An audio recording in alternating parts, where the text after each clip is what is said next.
जय हिंद।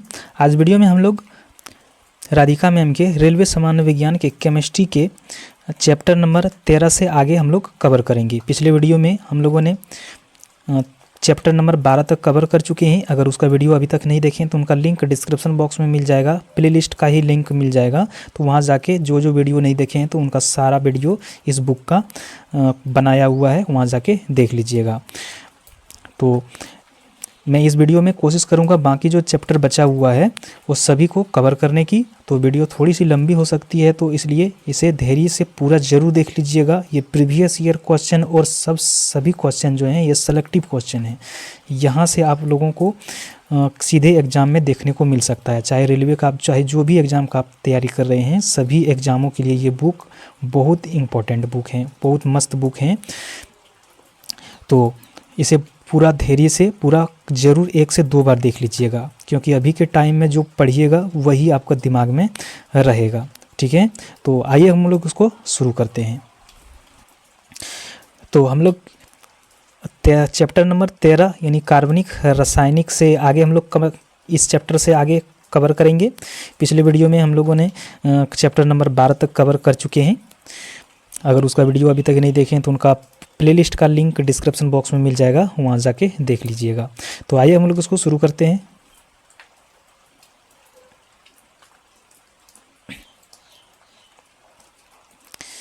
एक नंबर है, निम्न में से कौन सा हेक्सेन का संभावित समावीय नहीं है? इनमें से कौन सा नहीं है?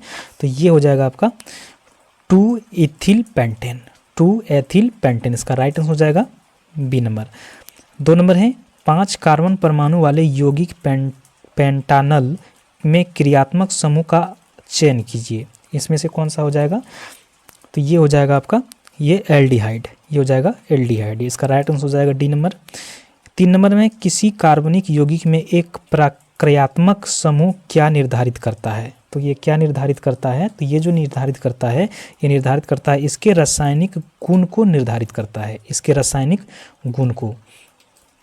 4 नंबर है, निम्नलिखित को सम्मिलित कीजिए, यानी कि यौगिक दिया है एक साइड में और एक साइड में उसके नाम दिया है, तो इनको मिलान करना है। तो इसका कौन सा हो जाएगा? तो देखते हैं हम लोग। 1 नंबर में क्या है? C6H6। ये किससे है? ये किसका यौगिक है? तो ये आपका बेंजीन का है ना। तो दूसरा नंबर में H2C, और फिर डबल बॉन्ड है, फिर CH2, ये किसका है? तो ये एथिलीन का है, एथिलीन। तो ये हो जाएगा एथिलीन। फिर CH3 सिंगल बॉन्ड और CHO है, तो इसका क्या है? एसिटी एल्डिहाइड है, एसिटी एल्डिहाइड इससे हो जाएगा। और CH3COCH3 इसका इसका नाम क्या है? तो ये है एसीटोन का है, ये एसीटोन, तो ये हो जाएगा। और जो एक बचा हुआ है तो ये हो जाएगा एथेन, यानी सबसे ऊपर में। तो इसका राइट आंसर कौन सा हो जाएगा? ये हो जाएगा आपका डी नंबर में जो दिया हुआ है, ये हो जाएगा इसका राइट आंसर। 5 नंबर है, प्रोपेनोइक अम्ल के नाम में कौन सा प्रत्यय होता है? कौन सा प्रत्यय है ये? तो ये है कोई अम्ल, ओकोइक अम्ल है। आगे है 6 नंबर में, निम्न में से कौन सा दी गई संरचना का सही नामांकन है? इनमें से कौन सा है? तो ये हो जाएगा आपका एथेन 1 ऑयल, एथेन 1 ऑयल है। 7 नंबर है, ऐसे क्रियात्मक समूह जिसमें 1 से अधिक ऑक्सीजन परमाणु होते हैं खाली जगह कहलाते हैं।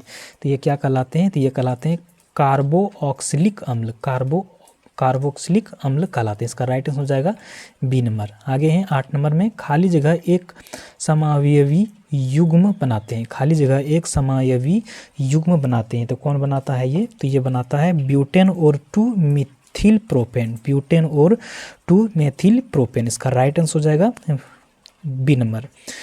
9 नंबर है, निम्नलिखित में से कौन सा एल्काइन समजातीय श्रेणी का पहला सदस्य है? इनमें से कौन सा है?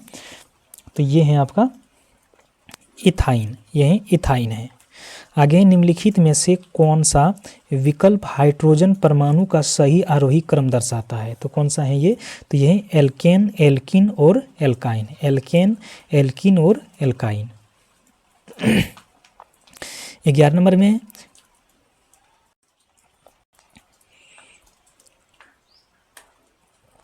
तो 11 नंबर में है एल्डिहाइड के लिए गलत विकल्प चुने। इनमें से एल्डिहाइड के लिए कौन सा गलत विकल्प है इसका? तो ये जो है CH2COH एथेनॉइक एसिटिल्डिहाइड, इसका राइट ये हो जाएगा गलत इस क्वेश्चन का राइट आंसर। 12 नंबर है आधार 8 के साथ लिखे जाने वाले संख्याओं को खाली जगह के रूप में वर्गीकृत किया जाता है। तो किसके रूप में? तो ये हो जाएगा अष्टक संख्या। आगे है यौगिक CH2 का IUPAC नाम क्या है? इसका IUPAC नाम क्या है? तो इसका जो है ये है मीथेन, इसका UPAC नाम है मीथेन। आगे है कार्बनिक यौगिक की एक श्रृंखला जिनका क्रियात्मक समूह समान होते हैं लेकिन CH2 समूह भिन्न हैं कहलाते हैं। ये क्या कहलाते हैं? तो ये जो कहलाते हैं ये समजातीय श्रेणी कहलाते हैं। आगे क्लोरोफॉर्म का अणुसूत्र क्या है? क्लोरोफॉर्म का अणुसूत्र क्या है? तो इसका जो अणुसूत्र है तो ये है CHCl3। आगे निम्नलिखित में से कौन सा यौगिक डबल बॉन्ड है? इनमें से कौन सा यौगिक में डबल बॉन्ड है? तो इनका कौन सा यौगिक हो जाएगा? ये हो जाएगा आपका ये हो जाएगा आपका प्रोपेन। ये हो जाएगा प्रोपेन में। 17 नंबर है निम्नलिखित यौगिक में उनके कार्बन बंध की लंबाई के अनुसार बढ़ते क्रम में व्यवस्थित कीजिए। इथीन, इथाइन, इथेन, इनका बढ़ते क्रम में कौन सा हो जाएगा? तो ये हो जाएगा इथाइन, एथीन और इथेन हो जाएगा। इसका राइट आंसर हो जाएगा C नंबर। आगे है असंतृप्त हाइड्रोकार्बन जिसमें एक या एक से अधिक द्विबंध होते हैं उन्हें खाली जगह कहा जाता है। उन्हें क्या कहा जाता है? तो ये कहा जाता है एल्कीन कहा जाता है। आगे खाली जगह में कार्बोनिल ग्रुप नहीं होते हैं। तो किस में नहीं होते हैं? तो ये एथेनॉल में नहीं होते हैं। 20 नंबर है C6H14 में कितने समायवी हैं? इसमें? तो ये जो हैं ये 5 होते हैं।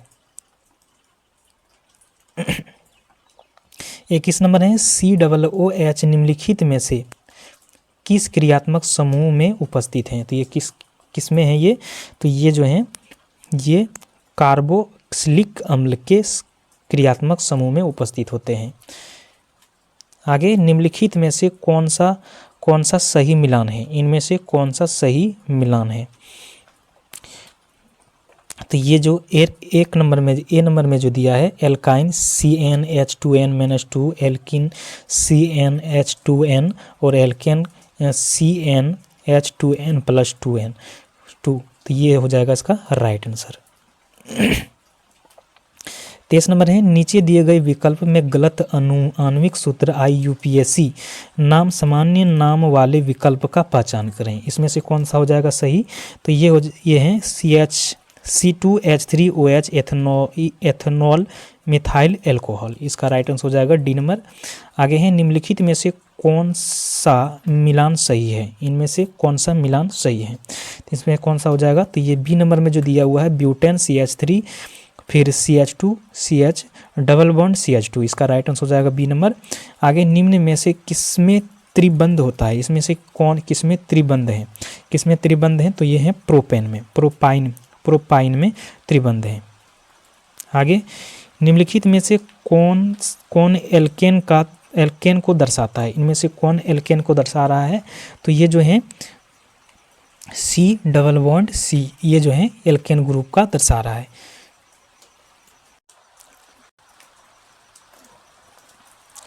आगे यौगिक CH3 का क्या नाम है? तो इस यौगिक का क्या नाम है? तो ये है आपका एथेन है। आगे यौगिक का प्रयोग सिद्ध सूत्र CH2O है। इसके वाष्प घनत्व 90 है। यौगिक का आणविक सूत्र क्या हो जाएगा? इसका आणविक सूत्र क्या हो जाएगा? इसका हो जाएगा C6H12O6। आगे है खाली जगह यौगिक में एक क्रियात्मक समूह के रूप में OH है। तो क्या है ये? तो ये है आपका ब्यूटेनॉल है। आगे है एसिटिक अम्ल का IUPAC नाम क्या है? तो ये है एथेनोइक अम्ल है। आगे निम्नलिखित में से कौन सा प्रोपेनॉन में क्रियात्मक समूह है, कौन सा है ये? तो इसका जो है ये है कीटोन है। आगे क्रियात्मक समूह CHO निम्नलिखित में से किसमें मौजूद होता है? तो किसमें मौजूद होता है ये? तो ये जो मौजूद होता है एल्डिहाइड में। आगे इनमें से कौन सा कार्बनिक यौगिक अन्य 3 यौगिकों के समान उसी समजातीय श्रेणी से संबंधित नहीं है? तो कौन सा नहीं है? तो ये है आपका, ये है CH4H8। आगे निम्न में से कौन सा हाइड्रोजन समूह CnH2n के सामान्य सूत्र का अनुसरण करता है? तो कौन सा है ये? तो ये है आपका एल्कीन, ये है एल्कीन का। आगे इनमें से कौन सा साइक्लोहेक्सेन का सूत्र है? इनमें से कौन साइक्लोहेक्सेन का सूत्र है? तो ये आपका है C6H12। आगे इनमें से कौन सा आणविक सूत्र चक्रीय हाइड्रोकार्बन से संबंधित है? तो कौन सा है ये? तो ये है आपका C6H12 है। 37 नंबर है प्रोपेन में सहसंयोजी बंधों की कुल संख्या खाली जगह होती है, तो कितने होते हैं इनमें? तो इसमें जो होते हैं 10 होते हैं। आगे इनमें से किस यौगिक का आयन नहीं पाए जाते हैं? किस यौगिक का आयन नहीं पाए जाते हैं? तो ये CH4 का। आगे किस समजातीय श्रेणी के अगले सदस्य में एक कार्बन परमाणु के साथ कितने हाइड्रोजन परमाणु जोड़े जाएंगे? तो कितने हाइड्रोजन परमाणु जोड़े जाएंगे? तो ये 2। आगे निम्न में से कौन सा एक संतृप्त हाइड्रोकार्बन है? संतृप्त हाइड्रोकार्बन में कौन है? तो ये है आपका एथेन है। आगे है कार्बन के जिन यौगिक में कार्बन दोहरा आबंध होता है उन्हें क्या कहा जाता है? उनको क्या कहा जाता है? तो उनको कहा जाता है एल्किन कहा जाता है। आगे निम्न में से किस समूह के सभी यौगिक समान समजातीय श्रेणी से संबंधित हैं? तो कौन सा है ये? तो ये है आपका C4H8, C5H8, C6H10। इसका राइट आंसर हो जाएगा ए नंबर। आगे हैं संतृप्त कार्बन यौगिक के संबंध में इनमें से कौन सा कथन सत्य है? इनमें से कौन सा कथन सत्य है? तो ये है हो जाएगा आपका, इनमें केवल कार्बन एकल बंध होते हैं। इसका राइट आंसर हो जाएगा ए नंबर। आगे है आणविक सूत्र C3H4 वाला यौगिक खाली जगह समजातीय श्रेणी से संबंधित है, तो कौन सा है ये? तो ये केवल एल्काइन है। 45 नंबर है एक समजातीय श्रेणी में किस तत्वों को किसी क्रियात्मक समूह यानी कि फंक्शनल ग्रुप द्वारा प्रदर्शित किया जाता है? तो कौन सा? तो ये हो जाएगा हाइड्रोजन का। आगे समजातीय श्रेणी के इनमें से किस यौगिक का क्वांटनांक सबसे कम होता है? किस श्रेणी का क्वांटनांक सबसे कम होता है? तो CH4O का।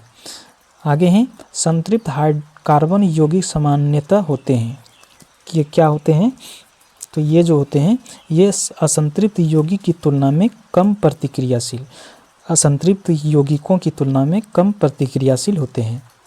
आगे है समजातीय श्रेणी के सदस्यों के मध्य खाली जगह अंतर होता है, तो किसका अंतर होता है ये? तो CH2 इकाई का। आगे है निम्न में से कौन सा एल्किनो का समजातीय श्रेणी से संबंधित है? तो कौन है ये?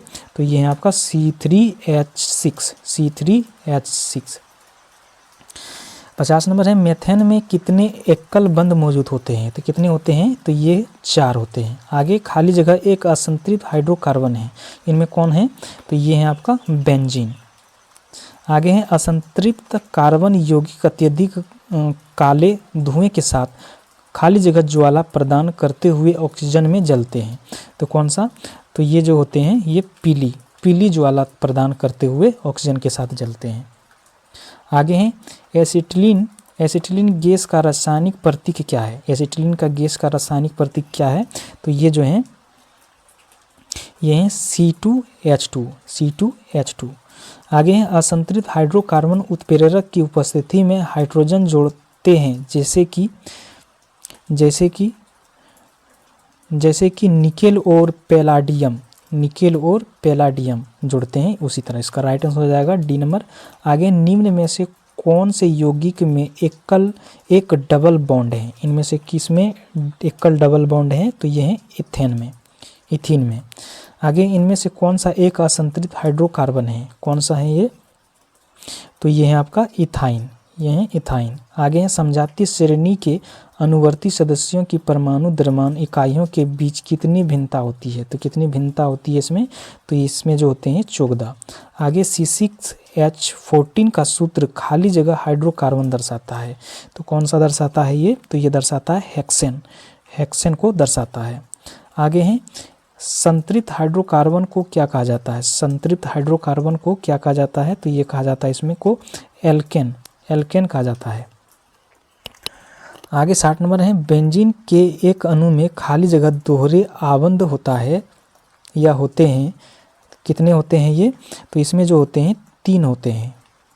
आगे गर्म हवा के गुब्बारे में कौन सी गैस प्रयोग की जाती है, तो इसमें जो किए जाते हैं तो ये नाइट्रोजन, नाइट्रोजन यानी नहीं प्रोपेन, प्रोपेन का किया जाता है।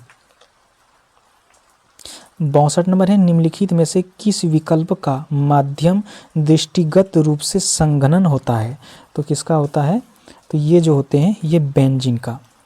आगे वेल्डिंग के लिए इथाइन और खाली जगह का मिश्रण उपयोग किया जाता है, तो किसका किसका किया जाता है, तो ये किया जाता है, ये किया जाता है ऑक्सीजन का, ऑक्सीजन का उपयोग किया जाता है। आगे हैं हाइड्रोकार्बन जिनमें आणविक सूत्र समान होते हैं लेकिन संरचनात्मक सूत्र अलग अलग होता है को खाली जगह कहा जाता है, उसको क्या कहा जाता है, तो उसको कहा जाता है समावयवी, समावयवी कहा जाता है। इसका राइट आंसर हो जाएगा बी नंबर। आगे निम्न में से कौन सा 2 कार्बन वाला अणु है, इनमें से कौन 2 कार्बन वाला अणु है, तो ये है आपका एथेनॉल, एथेनॉल। आगे निम्न में से कौन सा कार्बन यौगिक गुड़ के क्विनन से बनता है, तो कौन सा, तो ये जो बनता है एथेनॉल, एथेनॉल। आगे हैं एथेनॉल का सजातीय खाली जगह है, एथेनॉल का सजातीय खाली जगह है, तो क्या है ये, तो ये है आपका मेथेनॉल। 68 नंबर है सही विकल्प का चयन कर एल्कोहलों की दी गई समजातीय श्रेणी को पूर्ण कीजिए, तो इसमें से जो दिया हुआ है इनमें से कौन सा होगा, इसमें से कौन सा हो जाएगा, तो ये हो जाएगा C3H7OH हो जाएगा, इसका राइट आंसर हो जाएगा बी नंबर। आगे 69 नंबर है निम्नलिखित विकल्पों में से आणविक फार्मूले यानी IUPAC नाम सामान्य नाम के गलत सेट चुने, इनमें से कौन सा है गलत, तो ये जो है C3H8OH प्रोपेनॉल प्रोपाइल एल्कोहल, ये गलत दिया हुआ है, तो इसका राइट आंसर हो जाएगा सी नंबर। आगे हैं एल्कोहल में क्या होता है, एल्कोहल में क्या होता है, तो एल्कोहल में जो होते हैं कार्बन, हाइड्रोजन और ऑक्सीजन, एल्कोहल में क्या होता है कार्बन, हाइड्रोजन और ऑक्सीजन, इसका राइट आंसर हो जाएगा बी नंबर। आगे हैं जब खाली जगह की अधिक मात्रा का सेवन किया जाता है तो ये उपापचयी प्रक्रिया को धीमी कर देता है और केंद्रीय तंत्रिका तंत्र की अवनति करता है, तो किसका, तो ये एथेनॉल का, एथेनॉल की अधिक मात्रा। आगे हैं ग्लिसरॉल का रासायनिक सूत्र क्या है, ग्लिसरॉल का रासायनिक सूत्र क्या है, तो इसका जो रासायनिक सूत्र है ये है C3H5OH, C3H5OH। आगे रिक्त स्थान में सबसे उपयुक्त विकल्प भरें, एथेनॉल का खाली जगह के लिए विकृतीकरण होता है, तो किसका होता है, तो ये होता है उसे पीने के लिए अनुपयुक्त बनाने, इसका राइट आंसर हो जाएगा बी नंबर। 74 नंबर है निम्नलिखित में से किसका उपयोग टिन कच्चर, आयोडीन, खांसी सिरप और कई टॉनिक तैयार करने के लिए किया जाता है, किसका किसका उपयोग, तो ये एथेनॉल का।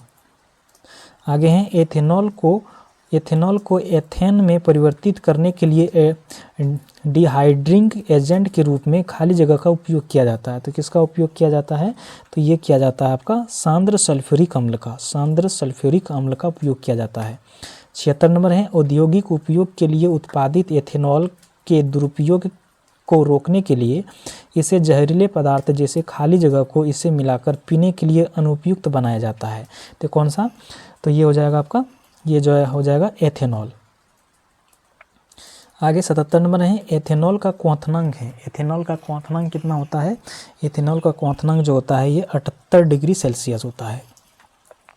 आगे एल्कोहल के नीचे रंग का बनाने के लिए उसमें रंगों को मिलाया जाता है जिससे इसे आसानी से पहचाना जा सके। इस एल्कोहल को इस एल्कोहल को खाली जगह एल्कोहल कहा जाता है। तो कौन सा एल्कोहल कहा जाता है ये? तो ये जो कहा जाता है जहरीला यानी विकृत एल्कोहल कहा जाता है, विकृत एल्कोहल। आगे, खाली जगह एल्कोहल और कार्बोक्सिलिक एसिड को वापस देने के लिए एक एसिड या बेस की उपस्थिति में प्रतिक्रिया कराता है। तो कौन सा? तो ये जो कराता है ये कराता है एस्टर। आगे, निम्नलिखित में से एथेनॉल किससे प्राप्त किया जा सकता है? तो किससे प्राप्त किया जा सकता है? तो ये गन्ना से प्राप्त किया जा सकता है। 81 नंबर है, पावर एल्कोहल खाली जगह और एथिल एल्कोहल का मिश्रण है। तो किसका? तो ये जो है पेट्रोल और एथिल एल्कोहल का मिश्रण है। आगे है, एथेनॉल खाली जगह के दौरान निर्मित होता है। किसके दौरान होता है ये? तो ये खमीरों और अनॉक्सी श्वसन क्रिया के लिए। इसका राइट आंसर हो जाएगा बी नंबर। आगे, खाली जगह लैक्टिक अम्ल के प्राकृतिक स्रोत में से एक है। तो कौन सा? तो ये जो है ये दही लैक्टिक अम्ल का प्राकृतिक स्रोतों में से एक है। आगे हैं, इनमें से कौन सा लैक्टिक अम्ल का प्राकृतिक स्रोत है? इनमें से कौन सा है? तो ये है आपका खट्टा दूध है। आगे, खाली जगह एथेनोइक अम्ल का साधारण नाम है। तो कौन सा है ये? तो ये है आपका एसिटिक अम्ल, ये है एसिटिक अम्ल। आगे, निम्नलिखित में से कौन सा अम्ल लाल चींटियों में उपस्थित होता है? तो लाल चींटियों में कौन सा अम्ल उपस्थित होता है इनमें से? तो इसमें जो होता है ये फॉर्मिक अम्ल होता है। चींटी के डंक में कौन सा अम्ल पाया जाता है? चींटी के डंक में कौन सा अम्ल पाया जाता है? तो ये तो चींटी के डंक में कौन सा पाया जाता है? तो ये फॉर्मिक अम्ल पाया जाता है। इसका राइट आंसर हो जाएगा डी नंबर। 88 नंबर है, सिरके में उपस्थित जैविक अम्ल कौन सा है? सिरके में उपस्थित जैविक अम्ल कौन सा है इनमें से? तो ये जो है ये है एथेनोइक अम्ल। आगे, निम्न में कौन सा कार्बनिक अम्ल है? इनमें से कौन सा कार्बनिक अम्ल है? तो ये है एसिटिक अम्ल। आगे, निम्नलिखित में से किस में एथेनोइक एसिड होता है? किस में एथेनोइक एसिड होता है? तो ये सफ़ेद सिरका में होते हैं। आगे, 91 नंबर है, निम्नलिखित में से कौन सा अंगूर में पाए जाने वाले मुख्य कार्बनिक अम्ल है? तो कौन सा है? तो ये है आपका टार्ट्रिक एसिड। 92 नंबर है, 5 से 8% एसिटिक एसिड को कहा जाता है। तो ये क्या कहा जाता है? तो ये जो कहा जाता है सिरका कहा जाता है। आगे, निम्नलिखित में से कार्बन के कौन से मिश्रण का द्रव बनाने और उबलने का तापमान सर्वाधिक है? तो ये कौन सा है? तो ये है आपका एसिटिक एसिड। आगे, निम्न में से कौन जैविक अम्ल है? इनमें से कौन जैविक अम्ल है? तो ये है आपका कार्बनिक अम्ल। आगे है, शीतल पेय में फिज यानी सनसनाहट उत्पन्न करने के लिए निम्नलिखित में से क्या मिलाया जाता है? तो उसमें क्या मिलाया जाता है? तो ये मिलाया जाता है कार्बनिक अम्ल मिलाया जाता है। आगे है, टार्ट्रिक एसिड किसका एक घटक है? तो ये है आपका वॉशिंग सोडा का।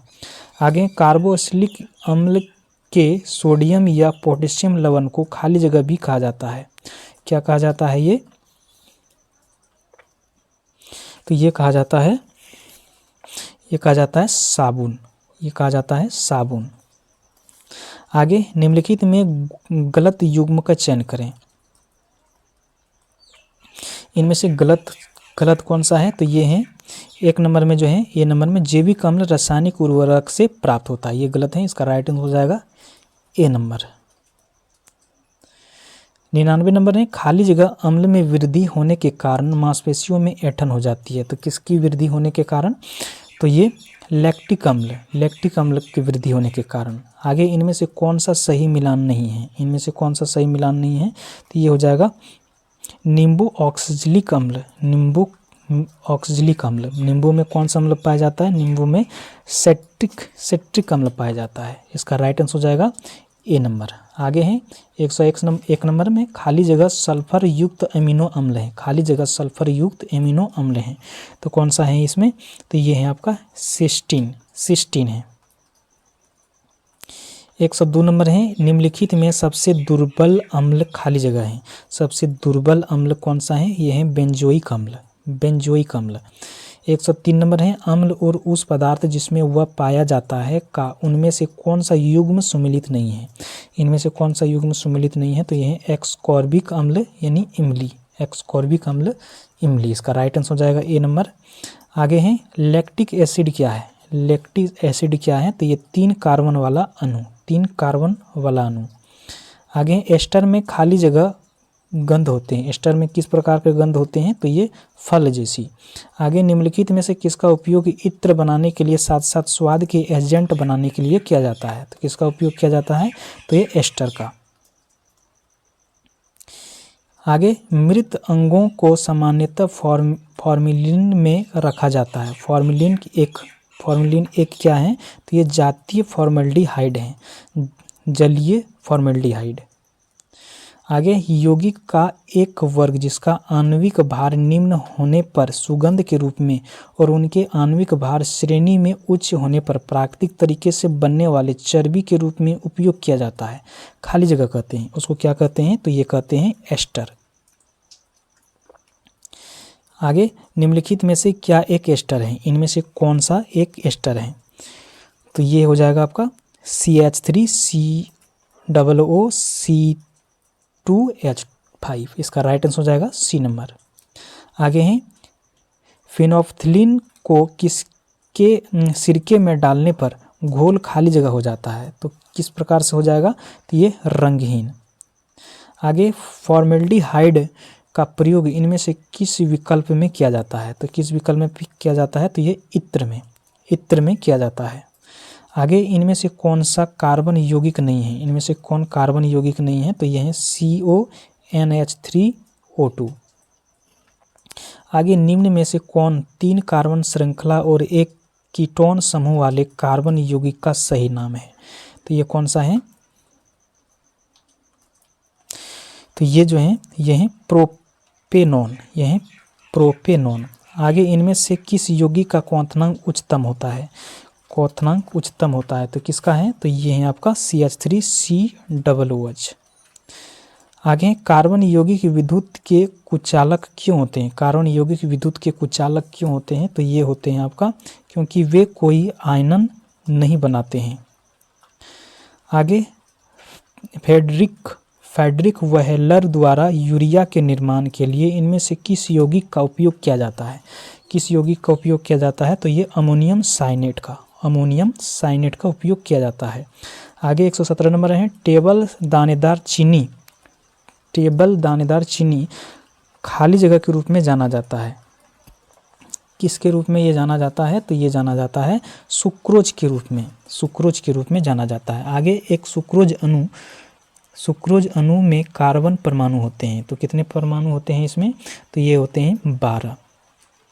आगे C12H22O11 खाली जगह के रूप में भी जाना जाता है। किस रूप में जाना जाता है ये?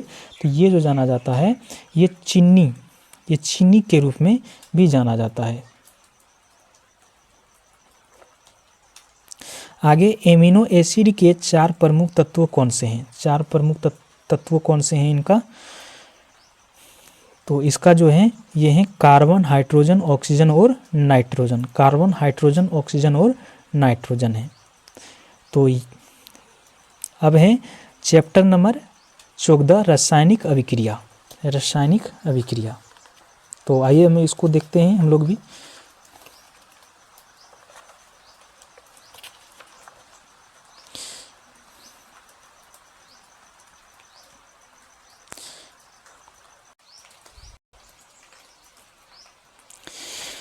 तो 1 नंबर है खाली जगह पर क्लोरीन की अभिक्रिया द्वारा ब्लीचिंग पाउडर निर्मित होता है। तो किसकी अभिक्रिया पर? तो ये जो होगा ये CaOH हॉल 2 का। तो इसका राइट आंसर हो जाएगा सी नंबर। 2 नंबर है जब कोई छात्र दूध में नींबू का कुछ बूंदें मिलाता है तो कौन सी अभिक्रिया होती है? तो कौन सी अभिक्रिया होगा? तो ये जो अभिक्रिया होगा अवक्षेपण अभिक्रिया होगा। आगे है तापन द्वारा की जाने वाली अपघटन अभिक्रिया क्या कहलाता है? तापन द्वारा की जाने वाली अपघटन अभिक्रिया क्या कहलाता है? तो ये जो कहलाता है उष्मीय अपघटन, उष्मीय अपघटन कहलाता है। आगे हैं SO4 -2 और Ba2+ की अभिक्रिया से बनने वाले BaSO4 की प्रकृति क्या होती है? तो इसकी प्रकृति क्या होगा? तो ये इसका प्रकृति होगा जल में अविलय, जल में अविलय होगा। आगे निम्न में से क्या उच्च तापमान पर ऑक्सीजन के साथ अभिक्रिया नहीं करेगा? तो कौन नहीं करेगा इसमें से? तो ये नाइक्रोम। 16 नंबर है रासायनिक अभिक्रिया में अवक्षेप की भौतिक अवस्था क्या होती है? तो भौतिक अवस्था क्या होती है? तो ये ठोस होती है। आगे एक रासायनिक समीकरण में तीर का सिरा किस ओर इंगित करता है? तो ये किस ओर इंगित करता है? तो ये करता है उत्पाद की ओर। किस ओर करता है? उत्पाद की ओर। 8 नंबर है निम्नलिखित रासायनिक अभिक्रिया के लिए संतुलित अभिक्रिया कौन सी है? Hydrogen plus bromine equal to hydrogen bromide. इसमें संतुलित कौन सा है? संतुलित यानी कि जितना एक साइड में है उतना ही इसमें अभिकारक और उसमें परमाणु संख्या उतना भी होना चाहिए। तो इसमें से कौन सा है? तो ये आपका हो जाएगा डी नंबर, यानी H2 इधर है, H में 2 है, Br2 है, इधर भी दोनों ही समान है। तो इसका राइट आंसर हो जाएगा डी नंबर। आगे निम्नलिखित में से किस रासायनिक अभिक्रिया के द्वारा बेकिंग सोडा का निर्माण किया जाता है? बेकिंग सोडा का निर्माण किया जाता है किसका? तो ये आपका, तो ये हो जाएगा आपका B number NaCl2 + H2O + CO2 + NH3 equal to NH4Cl + NaCHO3। तो इसका राइट आंसर हो जाएगा बी नंबर। आगे हैं ब्लीचिंग पाउडर बनाने में शामिल सही रासायनिक अभिक्रिया की पहचान कीजिए। ब्लीचिंग पाउडर बनाने के लिए कौन सी रासायनिक अभिक्रिया सही है इनमें से? तो इसका कौन सा हो जाएगा? तो ये हो जाएगा आपका डी नंबर में जो दिया हुआ है कि CaOH का whole 2 Cl2 equal to CaOH CO Cl2 × H2। ये हो जाएगा आपका ब्लीचिंग पाउडर। इसका राइट आंसर हो जाएगा डी नंबर। आगे हैं ये अभिक्रिया दिया हुआ है, दी गई अभिक्रिया खाली जगह का उदाहरण है। यहाँ पर इस अभिक्रिया में किसका उदाहरण है ये अभिक्रिया? तो ये जो है उदासीनीकरण अभिक्रिया है, उदासीनीकरण अभिक्रिया। उदासीनी अभिक्रिया वह अभिक्रिया होता है जिसमें कोई अम्ल किसी क्षार से अभिक्रिया करके लवण तथा जल बनाता है, तो इसको उदासीनीकरण अभिक्रिया कहा जाता है। आगे हैं इनमें से कौन सा अभिक्रिया बेरियम क्लोराइड और सोडियम सल्फेट के बीच अभिक्रिया का सबसे सटीक निरूपण है? इनमें से कौन सा है? तो ये हो जाएगा आपका बी नंबर में जो दिया हुआ है, तो ये हो जाएगा इसका राइट आंसर। आगे हैं 13 नंबर में एक तत्व एक क्लोरीन के साथ अभिक्रिया करके एक उच्च गलनांक वाला यौगिक ACl निर्मित करता है। यह यौगिक जल में विलय भी है। तत्व A के खाली जगह होने की संभावना है। तो तत्व A क्या हो सकता है? तो ये तत्व सोडियम हो सकता है। आगे हैं दी गई अभिक्रिया में उत्पन्न यौगिक A और B क्या होगा? तो यहाँ पर जो दी गई हुआ है अभिक्रिया, तो A और B के स्थान पर क्या हो सकता है? तो ये A और B के स्थान पर क्या हो सकता है? तो ये हो जाएगा A की जगह पर CH3COONA और B के स्थान पर H2O। इसका राइट आंसर हो जाएगा बी नंबर। आगे हैं जब कैल्शियम ऑक्साइड जल के साथ तीव्रता से अभिक्रिया करता है तो कौन सा मुख्य उत्पाद प्राप्त होता है? कौन सा मुख्य उत्पाद प्राप्त होगा? तो ये बुझा हुआ चूना प्राप्त होगा। और बुझा हुआ चूना का कैल्शियम ऑक्साइडेट, इस तो बुझा हुआ चूना का सूत्र क्या होता है? CaOH का होल 2। ठीक है। 16 नंबर है क्या होता है जब सोडियम क्लोराइड के विलयन में सिल्वर नाइट्रेट का विलयन मिलाया जाता है? तो क्या होता है? तो ये होगा सिल्वर क्लोराइड का एक सफ़ेद अवक्षेप बनता है। इसका राइट आंसर हो जाएगा बी नंबर। 17 नंबर है अवक्षेपण अभिक्रिया एक विशिष्ट श्रेणी की खाली जगह है। तो क्या है विशिष्ट श्रेणी की? तो ये द्विविस्थापन अभिक्रिया है, द्विविस्थापन की। आगे निम्न में से कौन सा संयोजन अभिक्रिया का उदाहरण नहीं है? तो कौन सा नहीं है? तो ये है आपका कैल्शियम कार्बोनेट को गर्म किया जाना, कैल्शियम कार्बोनेट को गर्म किए जाना। 19 नंबर है निम्न में से कौन संयोजन अभिक्रिया का उदाहरण है। इनमें से कौन संयोजन अभिक्रिया का उदाहरण है, तो यहाँ पर जो दिया हुआ है ए नंबर में, ये यहाँ पर आपका संयोजन अभिक्रिया का उदाहरण है। यहाँ पर क्या हो रहा है, दो अभिकारक से एक अभिकारक यहाँ पर बन रहा है, तो इसका राइट आंसर हो जाएगा ए नंबर। एक छात्र ने जिंक और सल्फ्यूरिक अम्ल की अभिक्रिया कराई जिसमें से एक गैस के साथ जिंक सल्फेट बनने वाले गैस का नाम बताइए। इनमें से कौन सा गैस बनेगा, तो ये बनेगा हाइड्रोजन। 21 नंबर है दी गई अभिक्रिया का एक उदाहरण है। यहाँ पर जो अभिक्रिया दिया हुआ है ये किसका उदाहरण है, तो ये बताना है किसका उदाहरण है ये, तो ये है विस्थापन अभिक्रिया का। विस्थापन अभिक्रिया किसको कहते हैं। विस्थापन अभिक्रिया ऐसी अभिक्रिया होती है जिसमें कोई तत्व किसी अन्य तत्व का यौगिक के जल विलयन से विस्थापित कर स्वयं उसका स्थान ले लेता है, तो उसको क्या कहते हैं, विस्थापन अभिक्रिया। इसका राइट आंसर हो जाएगा डी नंबर। आगे है निम्नलिखित में से कौन सी उदासीनीकरण अभिक्रिया है। उदासीनीकरण इनमें से कौन सा है, तो इसमें से कौन सा हो जाएगा, तो ये हो जाएगा आपका एक नंबर हो जाएगा, ये 2 नंबर भी हो जाएगा और ये 3 नंबर भी हो जाएगा। उदासीनीकरण अभिक्रिया, उदासीनी अभिक्रिया ये हो जाएगा। इसका राइट आंसर हो जाएगा सी नंबर। 23 नंबर है निम्नलिखित में से कौन सी रासायनिक अभिक्रिया क्लोर एल्कली प्रक्रिया को निरूपित करता है, तो कौन सा, तो ये निरूपित करता है ए नंबर में जो दिया हुआ है NaCl H2O plus CO2 plus NH3 equal to NH4Cl plus NaHCO3। इसका राइट आंसर हो जाएगा ए नंबर। 24 नंबर है सोडियम धातु के जल के साथ अभिक्रिया करने पर क्या होता है। सोडियम धातु जल के साथ अभिक्रिया करने पर क्या होता है, तो ये हाइड्रोजन गैस और सोडियम हाइड्रोक्साइड विलयन बनते हैं। इसका राइट आंसर हो जाएगा ए नंबर। आगे हैं एक अभिक्रिया दिया हुआ है यहाँ पे, उत्पाद में परमाणु की कुल संख्या ज्ञात कीजिए। इनमें उत्पाद में परमाणु की संख्या कितना है, तो किसमें से कितना है, तो ये आपका है टोटल जो है 15 है।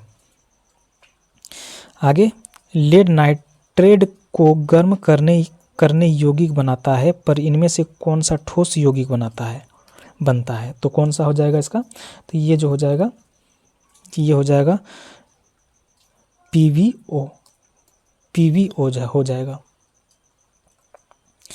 27 नंबर है क्लोरीन गैस पोटेशियम आयोडाइड विलयन से अभिक्रिया करके पोटेशियम क्लोराइड और आयोडीन का निर्माण करती है। यह किस प्रकार की अभिक्रिया उदाहरण है, यह किस प्रकार का अभिक्रिया का उदाहरण है, तो ये विस्थापन अभिक्रिया का उदाहरण है। 28 नंबर है निम्न अभिक्रिया पर विचार कीजिए। यहाँ पर जो अभिक्रिया दिया हुआ है इनको देखिए, ये अभिक्रिया निम्न में से किसका उदाहरण है। यहाँ पर जो अभिक्रिया दिया हुआ है ये किसका उदाहरण है, तो ये जो है ये अवक्षेपण अभिक्रिया उदाहरण है, अवक्षेपण अभिक्रिया का।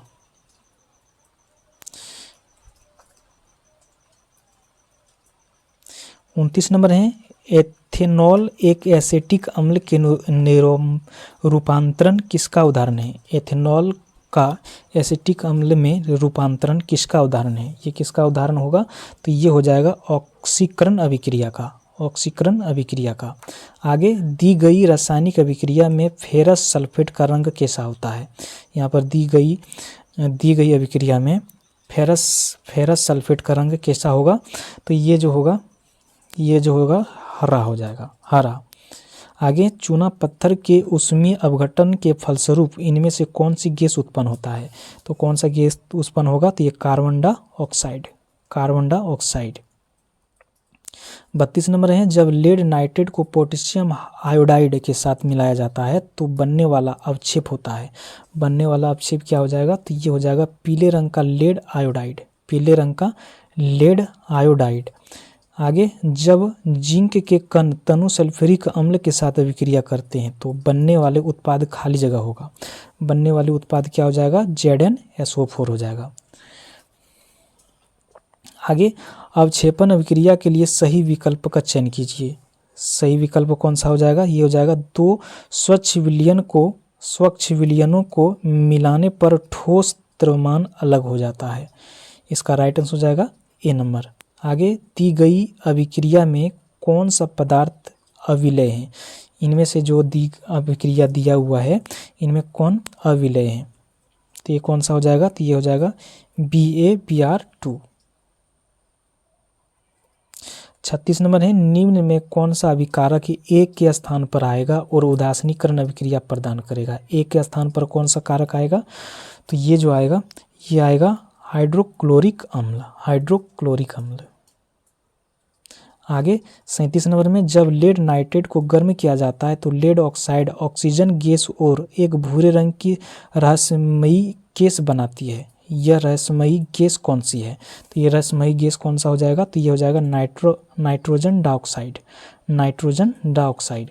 आगे हैं वे अभिक्रिया जिसमें अभिकारक के बीच आयनों का आदान प्रदान होता है क्या कहलाते हैं? तो वो क्या कहलाते हैं? तो वो कहलाते हैं द्विविस्थापन अभिक्रिया। आगे निम्नलिखित रासायनिक अभिक्रिया पर विचार कीजिए। यहाँ पर जो एक अभिक्रिया दिया हुआ है, इस अभिक्रिया के उत्पाद P का पूर्व अनुमान कीजिए। पूर्व अनुमान क्या हो सकता है इसका?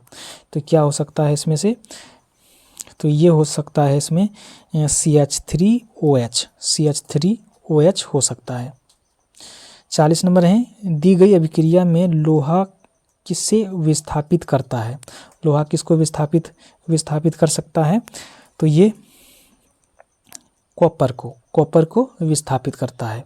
आगे निम्न अभिक्रिया के लिए विकल्प में दी गई कौन सी संतुलित अभिक्रिया सही है? Silver nitrate plus sodium chloride equal to silver chloride plus sodium nitrate. इनमें से कौन सा विकल्प सही है? तो ये हो जाएगा आपका बी नंबर में जो दिया हुआ है ये इसका राइट आंसर हो जाएगा। 42 नंबर है, निम्न में से किस अभिक्रिया को द्विविस्थापन अभिक्रिया माना जाएगा? तो किसको माना जाएगा? तो ये माना जाएगा HCl plus KOH equal to KCl plus H2O। इसका राइट आंसर हो जाएगा सी नंबर। आगे हैं मेथेन और क्लोरीन गैस में मिथेल क्लोराइड का बनना किस प्रकार की अभिक्रिया है? तो ये प्रतिस्थापन अभिक्रिया। आगे निम्न में से कौन सा विद्युत अपघटन अभिक्रिया का उदाहरण है? तो कौन सा है ये? तो ये है आपका 2H2O equal to 2H2 plus O2 का। आगे निम्न में कौन संयोजन अभिक्रिया का उदाहरण है? संयोजन अभिक्रिया का कौन उदाहरण है? तो ये N2 plus 3H2 equal to 2NH3 का। आगे फेरस सल्फेट को गर्म करने पर 2 भिन्न गैसें उत्पन्न होते हैं। इस अभिक्रिया के दौरान उत्पन्न गैसों का चयन कीजिए। इनका क्या हो जाएगा? तो ये हो जाएगा सल्फर डाइऑक्साइड और सल्फर ट्राइऑक्साइड। इसका राइट आंसर हो जाएगा सी नंबर। आगे क्या होता है जब अनबुझा चूना जल के साथ प्रबलता से अभिक्रिया करता है? तो क्या होता है? तो ये होता है ऊष्मक्षेपी अभिक्रिया होता है।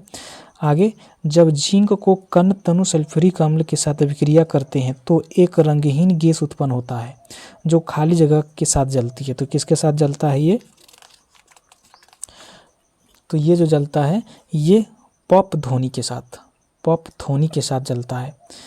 आगे 49 नंबर है, पोटेशियम सल्फेट और बेरियम क्लोराइड के बीच अभिक्रिया होने पर अवक्षेप के रूप में कौन सा पदार्थ बनता है? तो कौन सा पदार्थ बनेगा? तो ये बेरियम सल्फेट बनेगा।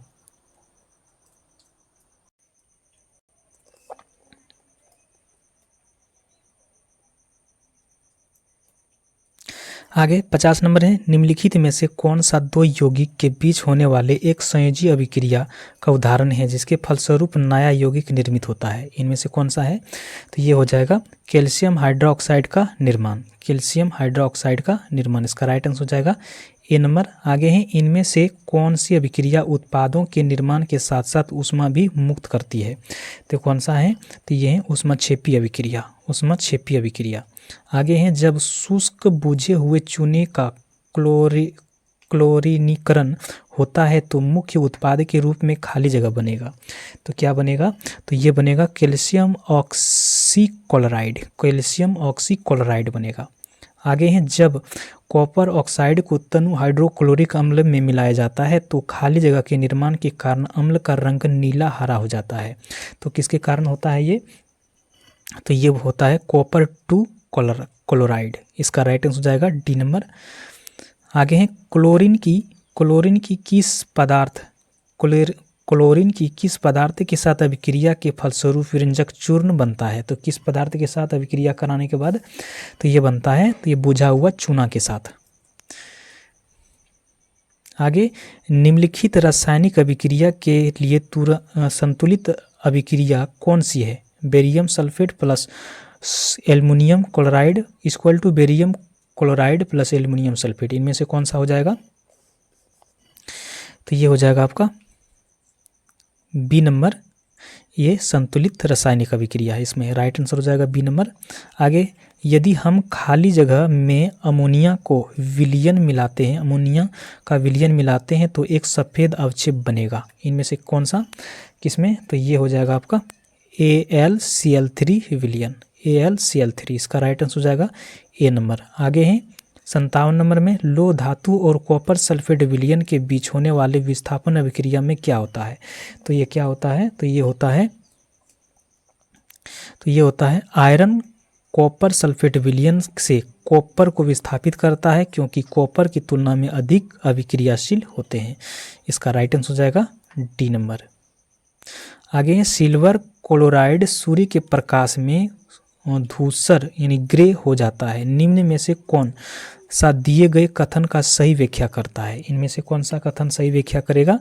तो ये करता है प्रकाश द्वारा सिल्वर क्लोराइड सिल्वर और क्लोरीन में अवघटन होता है। इसका राइट आंसर हो जाएगा बी नंबर। आगे जब लोहे की कील कॉपर सल्फेट के विलयन के संपर्क में आते हैं तो उनका रंग बदलकर खाली जगह हो जाता है। तो किस रंग में हो जाएगा? तो ये भूरा हो जाता है। आगे निम्न में से कौन सी धातु एल्युमिनियम सल्फेट विलयन से एल्युमिनियम को विस्थापित कर सकती है? तो कौन सा? तो ये कौन सा करेगा? तो ये करेगा आपका मैग्नीशियम। आगे रासायनिक अभिक्रिया N2 + XH2 = 2NH3 में X का मान कितना होगा? X का मान कितना हो जाएगा यहाँ पे?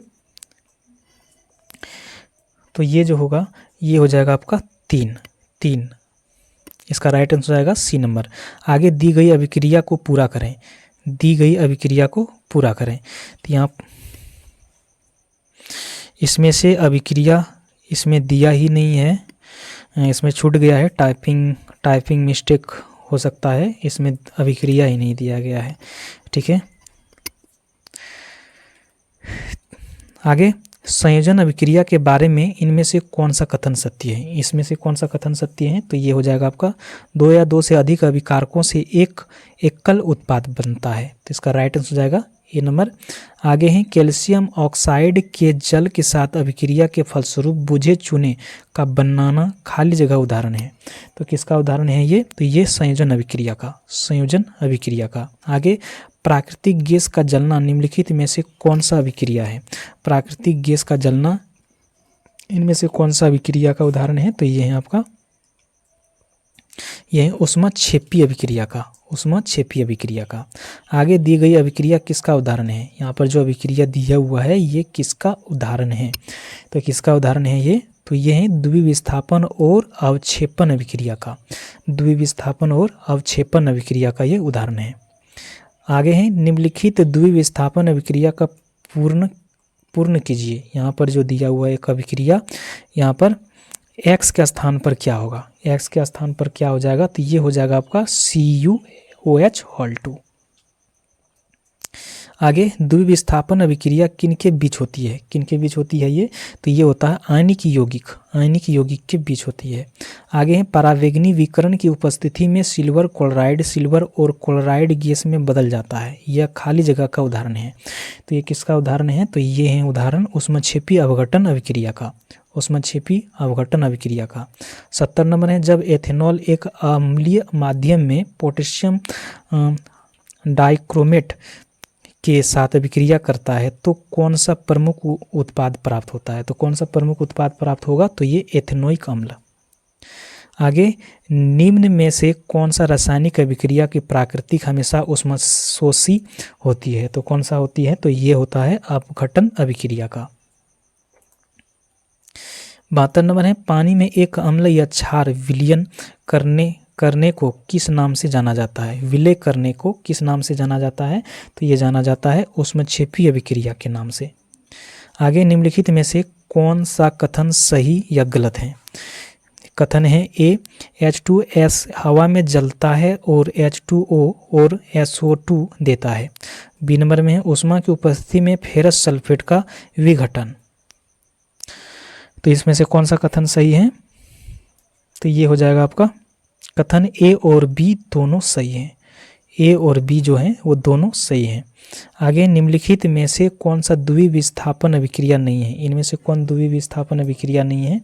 तो ये है आपका बी नंबर में जो है ये द्विविस्थापन अभिक्रिया नहीं दर्शा रहा है।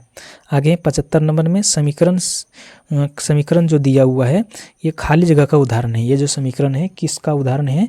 तो ये है आपका संयोजन अभिक्रिया का, संयोजन अभिक्रिया का। आगे, सीमेंट तथा जल के मध्य रासायनिक क्रिया को कहा जाता है। तो क्या कहा जाता है रासायनिक क्रिया को? तो ये जलीकरण कहा जाता है।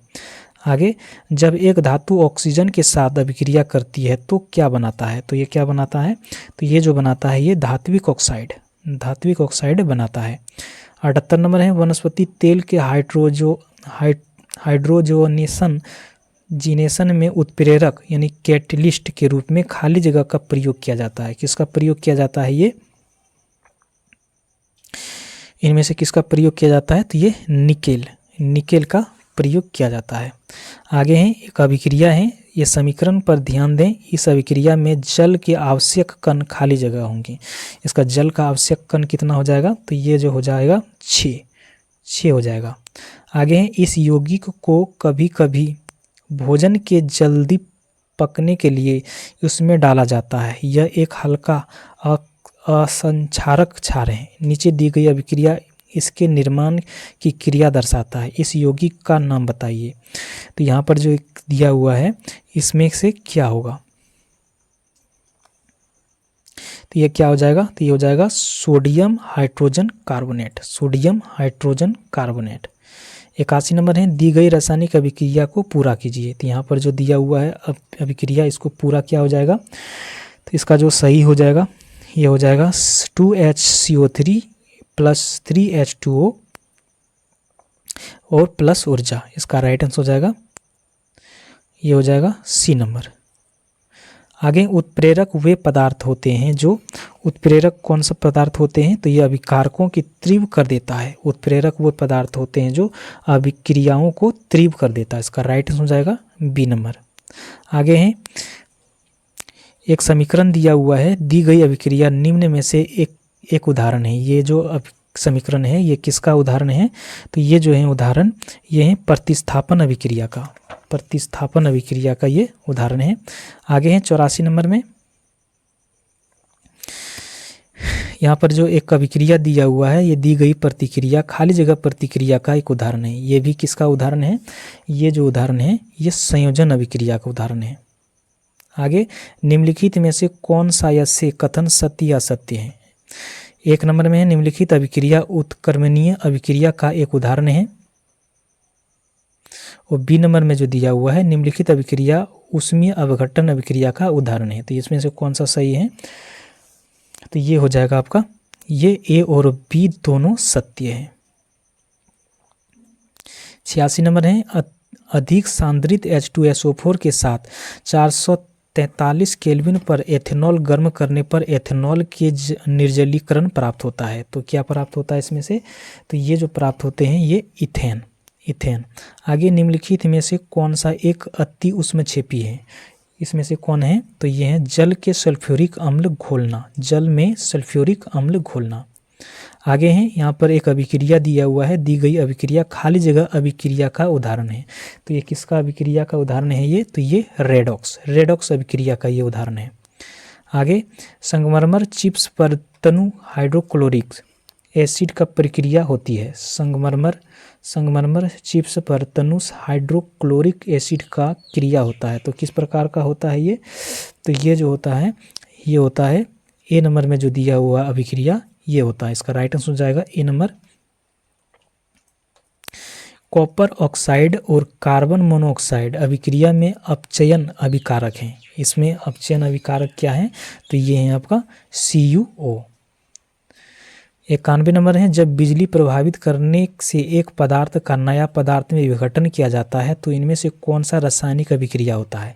कौन सा रासायनिक अभिक्रिया होगा? तो ये होता है इलेक्ट्रोलैटिक अपघटन। इलेक्ट्रोलैटिक अपघटन होता है। 92 नंबर है, निम्न में कौन सी क्रिया अत्यधिक ऊष्मक्षेपी होती है? तो कौन सा होता है? तो ये होता है सल्फ्यूरिक अम्ल का जल में घुलना। सल्फ्यूरिक अम्ल में जल का घुलना। आगे ऑक्सीकरण अभिक्रिया जो गर्मी और प्रकाश पैदा करता है वह क्या है? तो वह है उदासीन। आगे अभिकारक को विभाजित करने के लिए खाली जगह अभिक्रिया में ऊर्जा की आवश्यकता होती है। तो किसमें होती है? तो ये विस्थापन अभिक्रिया में ऊर्जा की आवश्यकता होती है। आगे हैं 95 नंबर में, दी गई अभिक्रियाओं में कौन सी संयोजन अभिक्रिया को विपरीत होती है? तो कौन सी होती है? तो ये जो होते हैं ये अपघटन होते हैं। आगे निम्नलिखित में से कौन सा संतुलित है? इनमें से बताना है कौन संतुलित है। तो कौन सा संतुलित है इसमें से? तो ये जो दिया हुआ है 2MgO2 फिर 2MgO, इसका राइट आंसर हो जाएगा डी नंबर। आगे निम्नलिखित में से कौन सा या से कथन सत्य है? कथन ए में है, संतुलित रासायनिक समीकरण में अभिकारकों और उत्पादों में सभी तत्वों के परमाणुओं की संख्या समान होती है। और बी में जो दिया है, एक असंतुलित रासायनिक समीकरण में अभिकारकों और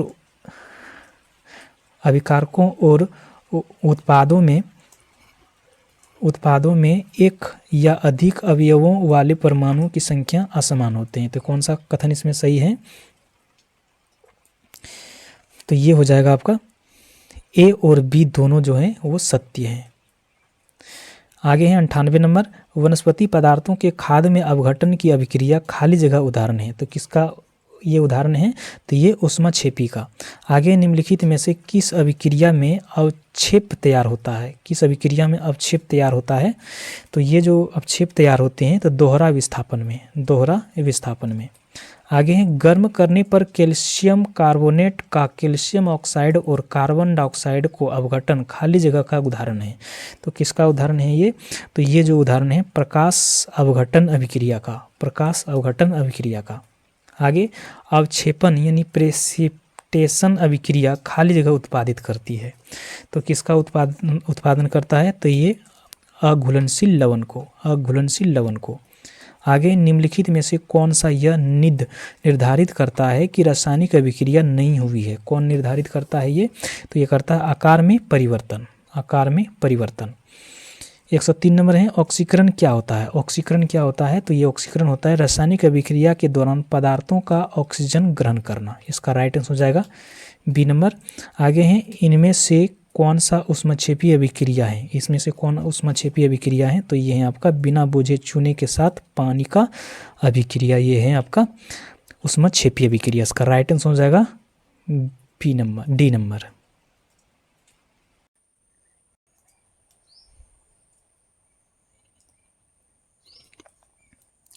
अब है चैप्टर नंबर 15 बहुलक पॉलीमर्स। आइए हम लोग इसको देखते हैं।